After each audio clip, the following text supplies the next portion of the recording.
नमाज पढ़े तो नमाज पढ़ते में बदतमीजी करी। हम नमाज पढ़ते में कोई नमाज पढ़ते में आया बदतमीजी करी। जय हिंद दोस्तों, मैं उम्मीद करता हूं आप सब खैरियत से होंगे। आप इस शख्स का वीडियो आपने देखा होगा, आप इस शख्स से बहुत अच्छी तरह से वाकिफ होंगे। इस शख्स का नाम है बाल मुकुंद आचार्य। ये राजस्थान के हवा महल से एमएलए है और इसकी पहले भी कुछ वीडियोस आई थी। जैसे ही ये वहां से जीता था, जैसे ही वहां से ये विधायक बना था, उसके बाद मीट की शॉप में घुस करके ये उत्पात मचाता है, उल्टा सीधा वहां के लोगों को बोलता है। उसके बाद आके माफ़ी भी मांगता है जब लोग इसका विरोध करते हैं। जब वहाँ के हिंदू ही इसका विरोध करने लगते हैं तब ये अपनी लाइन पर भी आ जाता है। दोस्तों, जो राजस्थान के हवा महल में एक जगह है, एक गांव है, इसका नाम है बास बदनपुरा। इस जगह का नाम है बास बदनपुरा। यहाँ पर इमाम बाड़े के अंदर कुछ औरतें नमाज पढ़ रही होती हैं, अपनी नमाज अदा कर रही होती हैं। इमाम बाड़ा क्या होता है अगर आपको मालूम नहीं है तो मैं बता देता हूँ। इमाम बाड़ा वो जहाँ पर मुहर्रम बनाए जाते हैं। मुसलमानों में आपने देखा होगा जब मुहर्रम त्यौहार होता है तो ताज़िया बनाया जाता है। जहाँ पर ताज़िया बनाया जाता है उसी जगह को इमाम बाड़ा कहते हैं। लोग वहाँ फातिहा लगाते हैं, लोग वहाँ इबादत करते हैं।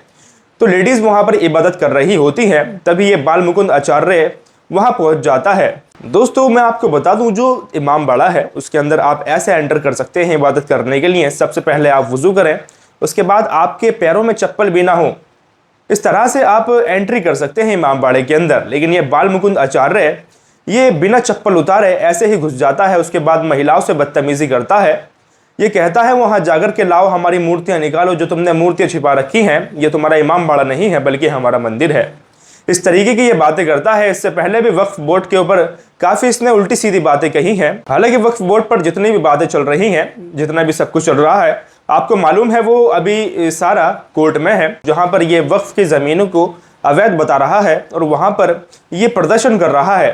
दोस्तों, अब आइए उन लेडीज़ का वीडियो देखते हैं जब ये इमाम बाड़े में घुसा, जिनसे इसने बदतमीजी करी। दोस्तों, आइए ये वीडियो देख लेते हैं।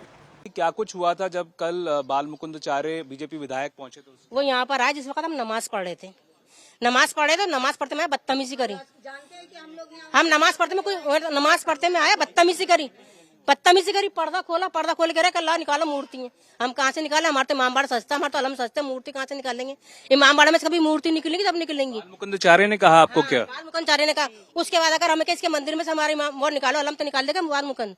हम चप्पल लेके नहीं आते, बगैर नहाए धोए इमाम बाड़ा में जाते नहीं कि बगैर नहाए धोए चप्पल लेके इमाम बाड़ा में पहुंच गया। उसकी इतनी बड़ी ताकत। अकेले थे या और लोग थे उनके साथ? क्या 20-25 लोग थे, अच्छे खासे लोग थे।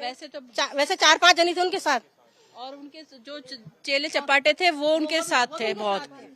हाँ, ये बताएं वो क्या कह रहे थे, क्या बात हुई उनकी? कह रहे थे कि ये यहाँ पे ये क्या लगा रखा है आपने, यहाँ पर ये सब हटाओ। वहाँ बच्चे भी पढ़ रहे थे। हमारे इमाम साहब से बहुत बदसलूकी से बहुत बात करी, बहुत बदतमीजी से बात करी, जिससे हम आप जनाब से तमीज से बात करते हैं वो। और है ना, वहाँ पे जाकर इमाम बाड़े में जाकर यूँ कहने लग गई कि हाँ ये पेंट क्यों करा है, ये सफेद क्यों करा है, इसमें तो मूर्तियां थी, वो कहाँ गई?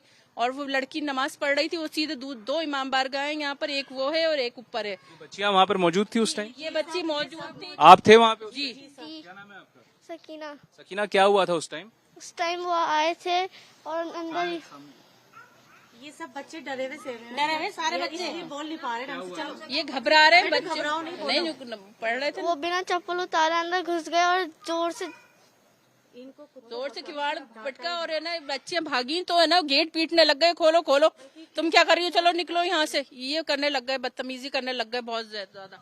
ये दरवाजा तक जोर से उन्होंने लाश से करा था। भैया अब बताओ, ये मंदिरों पे चौखटों पे कोई ऐसे करता है क्या? हम लोग इतना मतलब अपनी बोली हम साफ दिल से कर रहे हैं तो ऐसा बोलना चाहिए।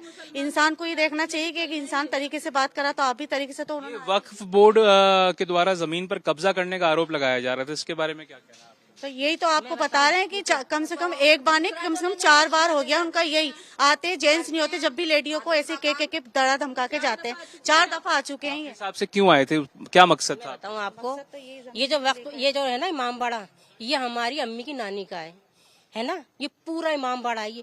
ये मंदिर भी इमाम बाड़े में आता है। पर नवाब साहब ने कहा हम किसी के धर्म को नहीं छेड़ना चाहते, तुम तुम्हारा मंदिर रहने दो।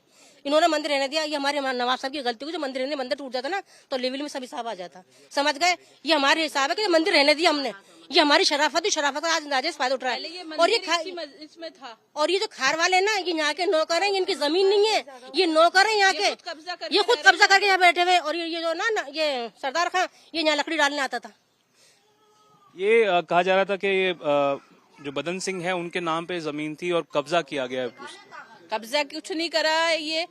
अब ये तो यहाँ पर आके वोट मांगने आए थे, इनकी आंखें चार हो गई हैं जमीन देख के, खाली जमीन पड़ी हुई है। इन्होंने सोचा अकेला मैं इस पे भी दाव खेल लेता हूँ। ये बस ये हिंदू मुसलमान लेके टारगेट, जब से विधायक बने तासुब ही कर रहे हैं, कभी गोश्त में कभी 40वें में, बस इनकी यही रणनीति रही है कि ये न किसी तरह से ये जमीन हड़प ले हम। ये बाबा बबाल बन गए हैं ये। इन्होंने कह दिया पहले मैं बाबा हूँ, बबाल मचाऊंगा, वही कर रहे हैं ये। हाँ। दोस्तों मैं उम्मीद करता हूं आपने इस वीडियो को पूरी तरह से देखा होगा। जो ये बीजेपी का एमएलए है ये क्या कुछ करता है। सबसे पहले तो ये इमामबाड़े के अंदर घुसता है। इमामबाड़े में घुसने के बाद ये औरतों से बदतमीजी करता है। उनके बाद उनसे कहता है कि लाओ जो तुमने मूर्तियां छिपा रखी हैं वो निकालो, ये तुम्हारा कोई इमामबाड़ा नहीं है, ये हमारा मंदिर है। इस तरह से इस बीजेपी के एमएलए के काम है। अगर कोई शख्स इस काम को करता तो ठीक भी लगता। यानी आप देख सकते हैं कोई ऐसा शख्स जो पॉलिटिक्स से ताल्लुक़ ना रखता हो या कोई बड़े संवैधानिक पद पर ना हो, कोई ऐसा शख्स इस तरह के काम करता तो वो काम करता हुआ एक तुक में भी लगता कि हाँ ये काम कर रहा है, चलो ये दंगा करने की कोशिश कर रहा है या दंगा कराने की कोशिश कर रहा है। लेकिन एक संवैधानिक पद पर बैठा हुआ इंसान ही जब ऐसे काम करेगा तो हमारे देश की जनता का क्या होगा, हमारे देश के लोगों को क्या होगा। जो हमारे हिंदुस्तान के अंदर भाईचारा फिलहाल अब ख़त्म से ख़त्म होता चला जा रहा है। जिस तरह से आपने देखा कि बहराइच में दंगे बढ़ते जा रहे हैं और बहराइच के दंगों ने ऐसा मोड़ ले लिया कि कुछ वीडियोस वहां की ऐसी भी वायरल हुई जहां पर दो शख्स कह रहे हैं अगर हमें 2 घंटे और मिल जाते तो हम पूरा महाराजगंज फूंक देते, पूरे महाराजगंज में आग लगा देते। इस तरह की वो बात कर रहे हैं। आखिर ऐसी इतनी नफरतें हमारे देश में फैला कौन रहा है, इस पर गौर देना बहुत ज़रूरी है। दोस्तों मैं उम्मीद करता हूं आपने इस वीडियो को पूरी तरह से देखा। अगर आपको वीडियो पसंद आई हो तो वीडियो को लाइक करके चैनल को सब्सक्राइब जरूर से कर दीजिएगा। मिलते हैं इसी तरह की अगली वीडियो में। वीडियो पूरा देखने के लिए शुक्रिया।